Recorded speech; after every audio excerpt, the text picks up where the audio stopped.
Salam Guru Penggerak. Perkenalkan, nama saya Ikutu Agus Suryadi, CGP Angkatan 10 Kabupaten Tabanan. Izinkan memaparkan kesimpulan dan refleksi pemikiran Ki Hajar Dewantara, Modul 1.1 Koneksi Antar Materi.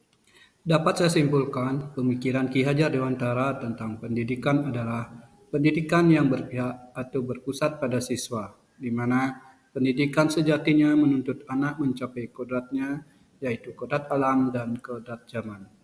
Pengajaran merupakan proses pendidikan dalam memberi ilmu untuk kecakapan hidup anak secara lahir dan batin.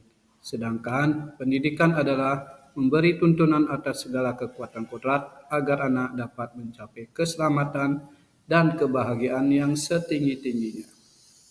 Yang pertama, apa yang Anda percaya tentang murid dan pembelajaran di kelas sebelum Anda mempelajari modul 1.1? Sebelum mempelajari materi modul 1.1 pembelajaran di sekolah yang saya lakukan, yang pertama, saya hanya fokus mengajar di kelas. Dua, memandang bahwa anak di kelas itu sama. Dan ketiga, tidak melakukan refleksi pembelajaran setelah pembelajaran selesai. Yang keempat, saya sebagai pendidik hanya transfer materi. Kelima, ketuntasan penyampaian materi sudah cukup bagi saya dalam proses pembelajaran. Keenam, apabila nilai sudah mencapai KKTP, sudah cukup dalam proses penilaian. Selanjutnya, dalam proses pembelajaran, saya tidak peduli apakah siswa saya benar-benar sudah paham apa tidak apa yang saya sampaikan di kelas. Terakhir, anak-anak saya bebani dengan mencatat materi yang akan saya sampaikan. Yang kedua, apa yang merubah dari pemikiran atau perilaku Anda setelah mempelajari modul ini? Jadi, setelah saya mempelajari modul 1.1 tentang pemikiran Ki Hajar Dewantara, saya menyadari bahwa apa yang saya lakukan saat pembelajaran di kelas belum berpihak pada siswa. Seharusnya saya sebagai pendidik hendaknya bisa melakukan proses pembelajaran secara menyeluruh atau berpihak pada siswa. Selanjutnya, pembelajaran secara menyeluruh. Hendaknya saya memperhatikan aspek pembelajaran, yaitu terdiri dari aspek afektif, psikomotor, spiritual, sosial, dan budaya. Bukan hanya aspek kognitif saja yang biasa.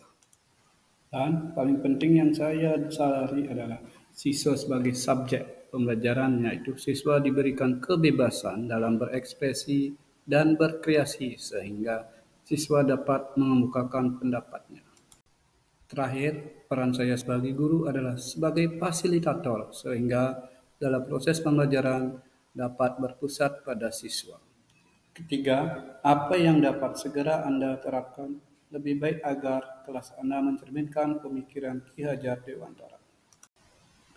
Yang dapat segera saya terapkan dalam pembelajaran di kelas antara lain: 1. Merancang pembelajaran yang berpusat pada siswa sehingga memerdekakan anak. 2. Menerapkan pembelajaran abad 21, yaitu siswa dapat berpikir kritis, kreatif, berkomunikasi, dan kolaboratif. 3. Mengenali karakter dan latar belakang siswa di kelas. Terakhir, saya sebagai pendidik tidak lagi menuntut, tetapi menuntun dan menghamba pada siswa, karena tugas guru memberikan tuntunan dan arahan yang baik dan menjadi teladan bagi murid, baik dalam perkataan dan perbuatan kita. Sekian pemaparan materi tentang kesimpulan dan refleksi pemikiran Ki Hajar Dewantara, Modul 1.1 Koneksi Antar Materi. Terima kasih. Salam Guru Penggerak.